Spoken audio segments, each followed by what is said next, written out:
የእስራኤልና የኢራኑ ጦርነት በጋዛ እየተካሄደ ያለውን የአየር ድብደባ የሸፈነ ይመስላል። ለ12 ቀናት በቆየው በሁለቱ ሀገራት ጦርነት በመቶዎች የሚቆጠሩ የጋዛ ነዋሪዎች ሕይወታቸውን አጥተዋል። ትናንት አመሻሹን እስራኤል ባደረገችው የአየር ድብደባ ከ41 በላይ የሚሆኑ የጋዛ ነዋሪዎች መሞታቸውን ሲኤንኤን ዘግቧል። እንደ ሲኤንኤን ዘገባ የአየር ድብደባ የተካሄደው በጋዛ ከተማ በሚገኝ ወደብ አቅራቢያ ካለ ካፌ ላይ መሆኑን የግዛቱ አልሺፋ ሆስፒታል ዳይሬክተር ዶክተር መሐመድ አቡ ሲልሚያ ተናግረዋል። ዳይሬክተሩ ምሽት ባወጡት መረጃ በአየር ድብደባው ቢያንስ 41 ሰዎች ሲገደሉ 75 ሰዎች መቁሰላቸውን አመላክተዋል። የእስራኤል መከላከያ ሰራዊት ለሲኤንኤን ሲገልጹ ድርጊቱ በግምገማ ላይ ስለመሆኑ ገልጸዋል። የመከላከያ ኃይሉ ከተደረገው ጥቃት ጋር በተያያዘ ለተነሳው ጥያቄ በሰጠው ምላሽ የመከላከያ ሰራዊቱ በሰሜን ጋዛ ሰርጥ በርካታ የሐማስ አሸባሪዎችን መምታቱን ተናግሯል። ከአየር ድብደባው በፊት የአገሪቱ አየር ኃይል የአየር ላይ ክትትልን በመጠቀም በሰላማዊ ሰዎች ላይ የሚደርሰውን ጉዳት ለመከላከል እርምጃዎች ተወስዷል ሲልም አክሏል። የኢንተርኔት አገልግሎት ለማግኘት ካፌ ውስጥ የነበሩትን በርካታ ተማሪዎችን ጨምሮ ከሟቾቹ አብዛኛዎቹ ሴቶችና ህጻናት መሆናቸውም ተገልጿል። በተጨማሪም ሆስፒታሉ ጉዳት የደረሰባቸውን ሰዎች ለማከም የጽኑ ሕክምና መስጫ አልጋዎችና ማደንዘዣዎች እጥረት እንዳለበት ተናግሯል። በደረሰባቸው ጉዳት የተወሰኑ ሰዎች መሞታቸውን ተከትሎ የሟቾች ቁጥር እያሻቀበ እንደሚገኝ መረጃው አክሏል። እንደ ሆስፒታሉ ዳይሬክተር ገለጻ የሕክምና ቦታዎች ባለመኖራቸውና አልጋዎች በመጣበባቸው ቁስለኞች እየታከሙ የሚገኙት በሆስፒታሉ ወለል ላይ ነው ሲሉ አክለዋል። ከተገደሉት መካከል እስማኤል አቡ ሀታብ የተባለ ጋዜጠኛ እንደሚገኝ በቦታ የነበሩ ሌሎች ጋዜጠኞች ተናግረዋል። ሐማስ የሚቆጣጠረው የመንግስት ሚዲያ ጽህፈት ቤት የሱ ሞት ከጥቅምት 2023 ጀምሮ በእስራኤል ወታደራዊ እርምጃ በጋዛ የተገደሉትን ጋዜጠኞች ቁጥር 228 አድርሶታል ሲል ቢቢሲ ዘግቧል። ከእስራኤል የጦር አውሮፕላን የተወነጨፈ ሚሳኤል አካባቢውን ሲመታ የሚያሳዩ ቪዲዮዎችን ተሟጋቾች በማህበራዊ ሚዲያዎች ላይ አጋርተዋል። ጥቃቱን ተከትሎ የወጡ ቪዲዮዎች አስክሬኖች በየስፍራው ተበታትነው ይታያሉ። በጋዛ የሜዲትራኒያን የባህር ዳርቻ ላይ የሚገኘው አልባቃ ካፍቴሪያ የኢንተርኔት አገልግሎትና መስሪያ ቦታ የሚሰጥ ሲሆን በጋዜጠኞች፣ በተሟጋቾች እንዲሁም በኦንላይን ስራቸውን በሚሰሩ ሰዎች ታዋቂነትን ያተረፈ ነው። የነፍስ አድን ቡድኖች የ5 ፍልስጤማውያን አስክሬኖችን ያወጡ ሲሆን በርካታ የተጎዱ ሰላማዊ ዜጎች በጋዛ ከተማ ወደሚገኘው አልአህል ሆስፒታል መወሰዳቸውን ከስፍራው የተገኘ መረጃ ያመላክታል። የእስራኤል ጠቅላይ ሚኒስትር ቤንያሚን ኔታንያሁ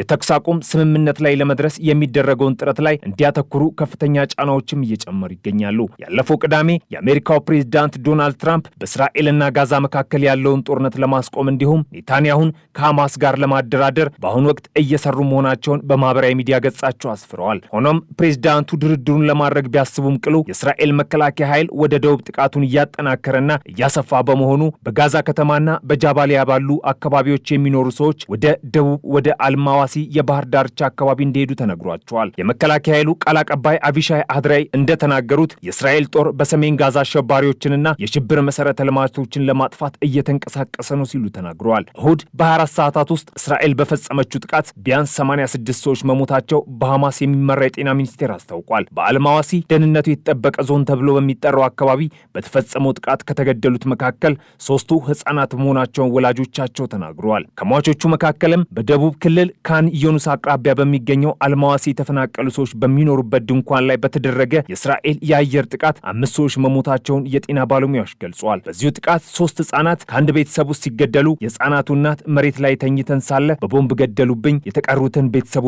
ጽኑ ህሙማን ክፍል ውስጥ ናቸው ስትል በሐዘን መናገሯን ቢቢሲ ዘግቧል። ይህ ብቻ ሳይሆን በኒውክለር አረር ፍራቻ ዓለም ስትሸበር፣ በሌላ በኩል በጋዛ ከተማ ስታዲየም አካባቢ በተፈጸመ ጥቃት ህጻናትን ጨምሮ ቢያንስ 11 ሰዎች መገደላቸውን የአልሺፋ ሆስፒታል ሰራተኞችና የአይን እማኞች ለዜና አውታሮች ተናግረዋል። ስታዲየሙ የተፈናቀሉ በድንኳን ውስጥ የሚኖሩ ሰዎችን ለማስጠለል የዋለ ስለመሆኑ የቢቢሲ መረጃ ያመላክታል። የእስራኤል መከላከያ ኃይል ስለ ድርጊቱ ሲጠየቅ ያለ ተጨማሪ መረጃ የተለየ ምላሽ መስጠት እንደማይችል በመግለጽ ነገር ግን ዓለም አቀፍ ሕግን በመከተል በሲቪል ላይ የሚደርሰውን ጉዳት ለመከላከል የሚያስችል ጥንቃቄዎችን እያደረግን ነው ሲል ገልጿል። እንዲሁም እስራኤል ጥቃት ባደረገችበት ዕለት የ20 ዓመቱ የመከላከያ ሰራዊት ወታደር ሳጅን እስራኤል ናታን ሮዘንፌልድ በሰሜን ጋዛ ተገድሏል። እየተደረጉ ያሉ ጥቃቶችን ተከትሎ ጠቅላይ ሚኒስትር ቤንያሚን ኔታንያሁ በሚቀጥለው ሳምንት መጀመሪያ ወደ ዋሽንግተን በመብረር ከአሜሪካው ፕሬዝዳንት ዶናልድ ትራምፕ ጋር እንደሚገናኙ የዋይት ሃውስ ባለስልጣን ለታይምስ ኦፍ እስራኤል አረጋግጧል። በሰኔ 30 ጉብኝቱ የአሜሪካ ፕሬዝዳንት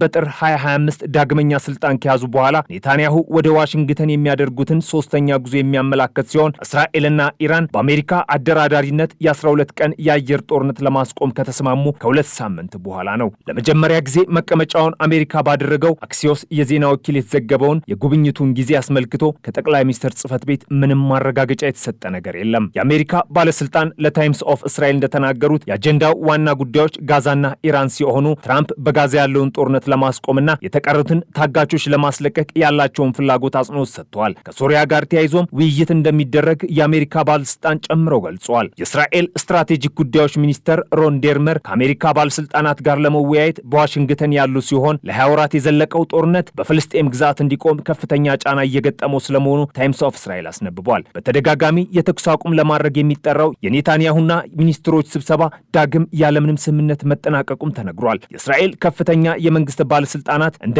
ኢታማር ቤንጊቪርና ቤዛሌል ሲሞትሪች ያሉ የቀኝ አክራሪ ሚኒስትሮችን ጨምሮ የጋዛ የቦምብ ድብደባ እንዲጠናከሩ ጮክ ብሎ ሲከራከሩ የነበረ ሲሆን እንደ አሬህ ዴር ያሉ ሌሎች ባለስልጣናት ደግሞ ጦርነቱ ሊያበቃ እንደሚገባ ሲናገሩ እንደነበር ሲኤንኤን ዘግቧል። የይሁዶች ፓወር ፓርቲ መሪ ቤንጊቨር በጋዛ ውስጥ ወሳኝ እርምጃ መወሰድ እንዳለበት አጥብቆ በመግለጽ እስራኤል በእያንዳንዱ እያለፈ ባለቀን ጊዜና እድሎችን እያባከነች እንደሆነ በብስጭት መግለጻቸውንም ዘገባው አክሏል። ኔታንያሁ ትራምፕን ለማግኘት ወደ ዋሽንግተን ዲሲ ከማምራታቸው በፊት ውሳኔ ላይ ለመድረስ እየሞከሩ ነው ያለው ምንጩ በዚህ ሳምንት ውሳኔ ላይ ለመድረስ ሊኖርባቸው እንደሚችልም ገልጿል።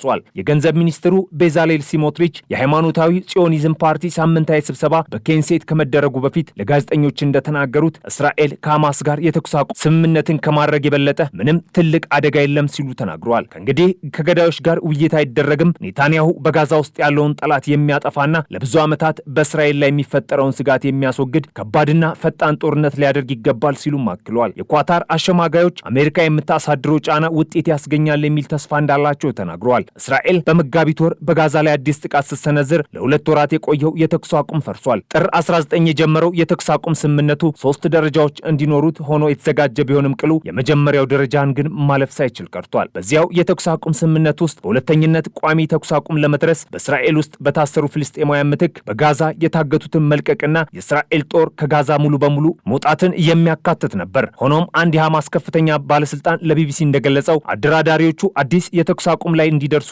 የታገቱት እንዲለቀቁ ጥረታቸውን አጠናክረው ቀጥለዋል። ነገር ግን ከእስራኤል ጋር የሚደረገው ድርድር ቆሟል። ይህ ደግሞ ተስፋ ሰጪ አይደለም ሲሉ አክለዋል። የእስራኤልና የኢራን የ12 ቀን ጦርነት ከጀመረ ጀምሮ እስራኤል በጋዛ በምታደርገው ኦፕሬሽን በርካታ የጋዛ ነዋሪዎች እንደሞቱና ከባድ አደጋ እንደደረሰባቸው የሚወጡ መረጃዎች ያመላክታሉ።